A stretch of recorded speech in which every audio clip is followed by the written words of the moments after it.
Good morning. You are welcome in online classes. AVM also. हम पढ़ रहे हैं ट्रांसलेशन, हिंदी वाक्यों का अंग्रेजी में ट्रांसलेशन। हमारा टेंस है आज का टॉपिक पास्ट इंडेफिनिट टेंस, जिसमें है नेगेटिव सेंटेंस। नेगेटिव सेंटेंस का मतलब जिसमें नकारात्मक सूचना होती है उनको नेगेटिव सेंटेंस कहते हैं, और जिनमें सकारात्मक सूचना होती है उनको अफर्मेटिव सेंटेंस कहते हैं। इस टेंस के नेगेटिव सेंटेंसों का जो पैटर्न है, हमारा सूत्र, वो रहेगा सब्जेक्ट मीन्स कर्ता, हेल्पिंग वर्ब सहायक क्रिया, not first form of the verb क्रिया का पहला रूप, ऑब्जेक्ट और कंप्लीमेंट और एडवर्ब्स। अफर्मेटिव और नेगेटिव सेंटेंसों के अंत में फुल स्टॉप लगाना आवश्यक है। यहाँ पर जो हेल्पिंग वर्ब है, उस हेल्पिंग वर्ब का मतलब है यदि वाक्य में क्रिया है, वर्ब है, तो उसमें हेल्पिंग वर्ब डिड प्रयोग होगा, और सभी कर्ताओं के साथ, चाहे सब्जेक्ट प्लूरल हो चाहे सिंगुलर हो, सभी कर्ताओं के साथ हेल्पिंग वर्ब डिड ही प्रयोग होगी। यदि वो वाक्य डेस्क्रिप्टिव है, यानी उसमें वर्ब नहीं है, स्टेट बताता है, व्यक्ति वस्तु स्थान की स्थिति वर्णन परिचय देता है, तो उसमें वर्ब के स्थान पर वाज वर्ब का प्रयोग होगा। वाज एक वचन क्रिया है, तो जब कर्ता एक वचन होंगे तो उनके साथ वाज वर्ब का प्रयोग करना चाहिए, और यदि सब्जेक्ट प्लूरल हुआ तो उसके साथ वर्ब का प्रयोग करना चाहिए, क्योंकि ये वर्ब बहुवचन क्रिया है। तो कैसे हम इस फॉर्मूले के आधार पर इन वाक्यों का ट्रांसलेशन करेंगे? सबसे पहले हमें दिए गए सेंटेंस का टेंस क्लियर करना चाहिए, और ये जो हिंदी वाक्य के अंत में जो पहचान होती है उससे क्लियर होता है। पास्ट इंडेफिनिट टेंस की जो हिंदी वाक्यों की पहचान होती है वो ताता, थे, थी होती है, खाती थी होती है, या ये होती है, जो पिछले वीडियो में बताया जा चुका है। तो हम यहाँ पर ये पहला सेंटेंस देखते हैं, वह अंग्रेजी नहीं पढ़ाता था। तो सबसे पहले था से पता लगा कि ये टेंस पास्ट इंडेफिनिट है, और इसमें नेगेटिव वर्ड नहीं आ रहा है, ये बता रहा है कि ये नकारात्मक वाक्य है। तो इससे हमको सेंटेंस का पता लगा। तो सबसे पहले टेंस क्लियर करो, फिर उसके बाद सेंटेंस। टेंस में अक्सर हम 4 प्रकार के वाक्य पढ़ते हैं, अफर्मेटिव, नेगेटिव, इंट्रोगेटिव, नेगेटिव। तो उसमें वो सेंटेंस कौन सा है ये भी हमको देखना चाहिए। फिर उसके बाद में पैटर्न। तो नेगेटिव जो सेंटेंस है उसका पैटर्न यहाँ पर लिखा हुआ है, subject, helping verb, not, first form of the verb, object. अब इस वाक्य के हिंदी शब्दों की अंग्रेजी ढंग मिला करके हमको इस क्रम से, इस राइट ऑर्डर में लिखना चाहिए। सबसे पहले सब्जेक्ट चाहिए, वह जिसकी अंग्रेजी होती है ही।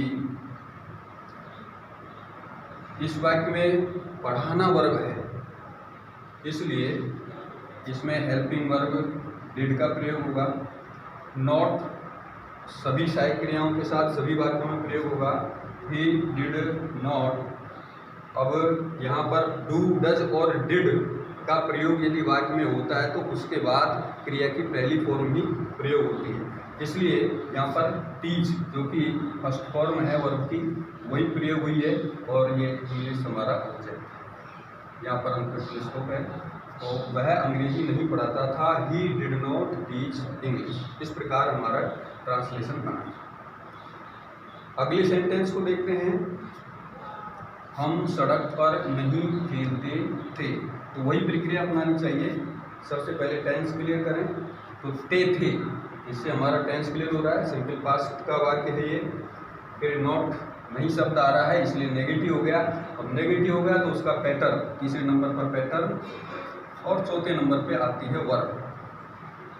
वर्ब की कौन सी फॉर्म लगेगी, क्या जुड़ेगा, ये सब ध्यान में आ जाना चाहिए। तो दूसरे वाक्य में इस फॉर्मूले के अनुसार सब्जेक्ट वी सभी के साथ डिड, क्योंकि इसमें खेलने की वर्ब है, प्ले वर्ब है, तो वी डिड नेगेटिव वर्ब फॉर्मूले के अनुसार, और first form of the verb play क्रिया का पहला रूप, और सड़क पर ऑन द रोड ऑब्जेक्ट। तो we did not play on the road, हम सड़क पर नहीं खेलते थे। नेक्स्ट सेंटेंस थर्ड, राम मेरा मित्र नहीं था। अभी ये जो उदाहरण हमने देखे इनमें दोनों में क्रिया थी, वर्ब थी। अभी ये उदाहरण जो देख रहे हैं राम मेरा मित्र नहीं था, तो इसमें वर्ब नहीं है। वर्ब नहीं है इसका मतलब ये हो गया कि राम के बारे में जानकारी मिलती है, स्टेट का पता लगता है, तो इसको हम डेस्क्रिप्टिव सेंटेंस कहेंगे। और डेस्क्रिप्टिव सेंटेंस में डिड का प्रयोग नहीं होता, वाज वर्ब का प्रयोग होता है, क्योंकि इसमें वर्ब नहीं है, यही मेन वर्ब के स्थान पे प्रयोग होता है। तो यहाँ पर फॉर्मूले के अनुसार सब्जेक्ट राम लिखा है, फिर हेल्पिंग वर्ब की जगह ये राम एक वचन है यानी सिंगुलर है, तो इसके साथ सिंगुलर वर्ब भी प्रयोग होगी, वाज। नॉट सभी में आता ही है। मेरी की अंग्रेजी माई है और मित्र की अंग्रेजी फ्रेंड। हमारा ट्रांसलेशन हो गया Ram was not my friend, Ram मेरा मित्र नहीं था। अगला वाक्य, वे किसान नहीं थे से टेंस का पता लग रहा है, नहीं से सेंटेंस का पता लग रहा है। पैटर्न हमारे सामने लिखा हुआ है, यहाँ पर लिखा हुआ है, लेकिन ये हमको याद होना चाहिए। इसको हमको अलग से सभी टेंसों के सभी पैटर्न को, फॉर्मूलों को हमको याद कर लेना चाहिए, और वर्ब की फॉर्म भी हमको याद करनी चाहिए अपनी पुस्तक से, ग्रामर से। अगला वाक्य है वे किसान नहीं थे से टेंस क्लियर हो रहा है, नहीं से सेंटेंस क्लियर हो रहा है, और पी से पैटर्न हमको याद होना चाहिए। वर्ब इसमें है नहीं। ये वाक्य भी देखिए डेस्क्रिप्टिव है, क्योंकि ये वे दे के बारे में बता रहा है, इसमें क्रिया नहीं है, तो वाज वर्ब का प्रयोग होगा। तो सब्जेक्ट दे बहुवचन करता है यानी प्लूरल सब्जेक्ट है, तो इसके साथ प्लूरल वर्ब की प्रयोग होगी। तो वर्ब नॉट और farmers, they were not farmers, वे किसान नहीं थे। तो इस वीडियो में हमने देखा कि नेगेटिव सेंटेंस जो हिंदी से अंग्रेजी बनाना कठिन नहीं है, उसमें सिर्फ हमको ये ध्यान कर लेना चाहिए भाई टेंस कौन सा है वाक्य का, और उसके साथ फिर ये ध्यान में होना चाहिए हमको पैटर्न ध्यान में होना चाहिए।